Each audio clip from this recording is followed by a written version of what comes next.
오늘 본문에서 요단 동편에까지 이르게 된 이스라엘 백성들은 이제 하나님이 약속한 땅을 바라보면서 강 하나를 사이에 두고 머물며 강만 건너가면 누리게 될 젖과 꿀이 흐르는 땅을 눈앞에 두고 있습니다. 근데 여호수아는 제사장들에게 하나님의 언약궤를 메고 넘실거리는 강으로 들어가라고 명령합니다.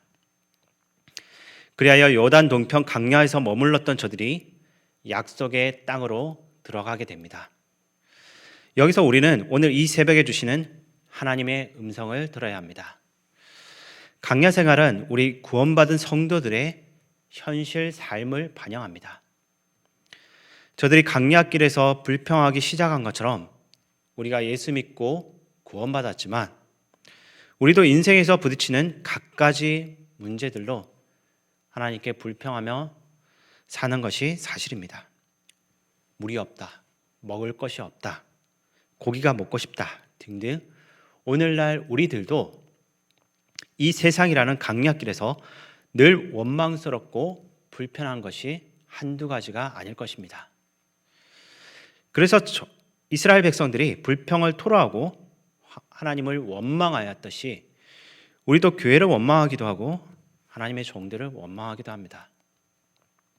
근데 오늘 여호수아 3장을 통해 하나님께서는 그러한 우리들에게도 요단을 건너가라라고 명령하신다는 것을 우리가 알 수 있습니다. 그러면 요단을 건너가는 방법이 무엇입니까?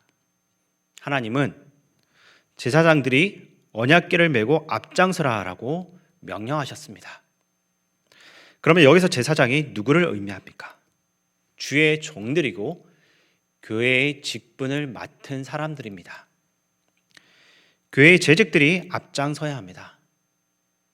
11조의 강을 건너지 못하고 있는 재직들이 있거나 주의 성소에 강을 건너지 못하고 있는 재직들이 있다면 또는 스스로 전도의 강을 건너지 못하고 있는 재직들이 있을지도 모릅니다.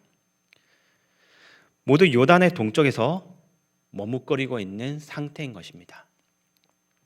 요단을 건너기 위해서는 최선을 다해서 준비해야 합니다. 비전의 사람 여호수아가 요단을 건너기 위해 맨 처음 한 일이 아침 일찍 일어나는 거였습니다. 그만큼 부지런했습니다. 또한 요단을 건너려면 주님을 바라보아야 합니다. 오늘 본문 2절과 3절을 함께 읽어보시면 사흘 후에 관리들이 진중으로 두루다니며 백성에게 명령하여 이르되 너희는 레위 사람 제사장들이 너희 하나님 여호와의 언약궤 매는 것을 보거든 너희가 있는 곳을 떠나 그 뒤를 따르라 라고 나와 있습니다. 지금 이스라엘 백성들은 비전의 땅을 정복하기 위해서 요단을 반드시 건너야 했습니다.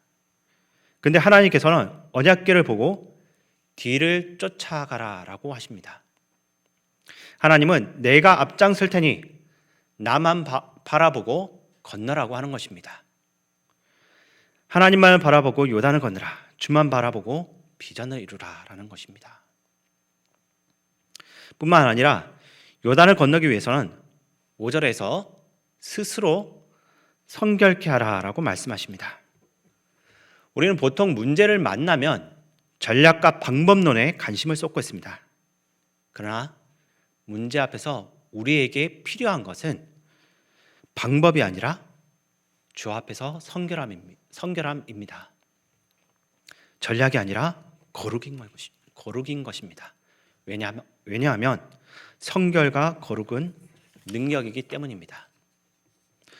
여러분 스스로 여러분들의 삶 속에서 성결케 되기를 바랍니다. 마지막으로 요단을 건너기 위해서는 믿음을 가지고 앞으로 나아가야 합니다. 6절을 보겠습니다. 같이 한번 읽어보겠습니다. 여호수아가 또 제사장들에게 말하여 이르되 언약궤를 메고 백성에 앞서 건너라 하매 곧 언약궤를 메고 백성에 앞서 나아가니라. 그 다음 또 8절을 함께 보겠습니다. 너는 언약궤를 맨 제사장들에게 명령하여 이르기를 너희가 요단 물가에 이르거든 요단에 들어서라 하라. 아멘. 언약궤를 메고 건너가라. 그리고 요단을 건너가라라고 명령했습니다. 강물이 출렁거리고 있는 요단강을 무작정 건너가라라고 명령하십니다.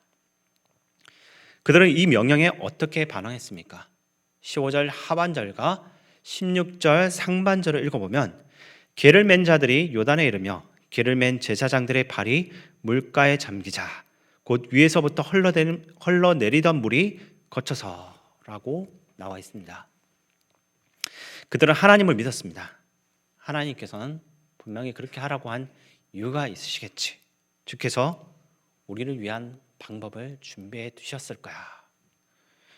이러한 마음으로 또 이러한 믿음으로 첫 발을 내딛는 순간 위에서부터 흘러든 요단 강물이 멈추기 시작했습니다. 이것이 믿음의 역사인 줄로 믿으시기 바랍니다. 어떤 사람들은 도마처럼 나에게 보여주십시오. 그러면 내가 믿겠습니다. 라고 말하지만 주님은 뭐라고 대답하십니까? 요한복음 11장 40절에서 예수님께서는 내가 믿으면 하나님의 영광을 보리라 라고 말씀하셨습니다.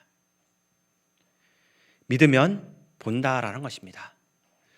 우리 눈에 보이는 것도 없어도 귀에 들리는 것이 없어도 하나님을 믿으면 하나님의 역사를 보게 될 줄로 믿으시기 바랍니다.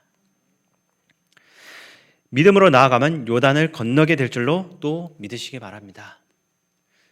이제 말씀을 마치겠습니다.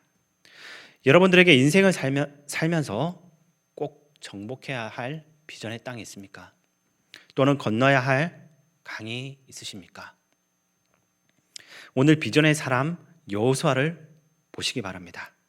아무리 우리 앞에 높은 산이 가로막혀 있어도 또 아무리 출렁거리는 강이 있어도 비전의 땅을 정복할 수 있는 비결이 여기에 있습니다. 매일매일 최선을 다하시고 주님만을 바라보십시오. 날마다 주님 마음에 합하도록 성결을 유지하셔서 인생에서 마주치게 될 요단을 건너서 비전의 땅을 정복하시기 바랍니다. 기도하겠습니다. 전능하신 하나님 아버지, 우리도 하나님의 언약궤를 앞세우고 요단강을 건너게 도와주시옵소서. 언제나 하나님의 말씀을 기억하게 도와주시고 늘 성결하며 또 믿음을 가지고 우리 앞을 가로막고 있는 장애물들을 뛰어넘을 수 있도록 도와주시옵소서. 그래야 우리의 삶에서 날마다 승리하며 하나님을 찬양하는 또 하나님의 놀라운 역사들을 날마다 목격하는 그러한 삶을 살 수 있도록 도와주시옵소서. 오늘 우리가 말씀을 듣고 돌아갑니다. 그 말씀을 기억하여 하나님 말씀으로 늘 요단을 건너갈 수 있도록 도와주시옵소서. 모든 걸 주께 맡겨드리며 우리를 사랑하신 예수님의 이름으로 기도드립니다.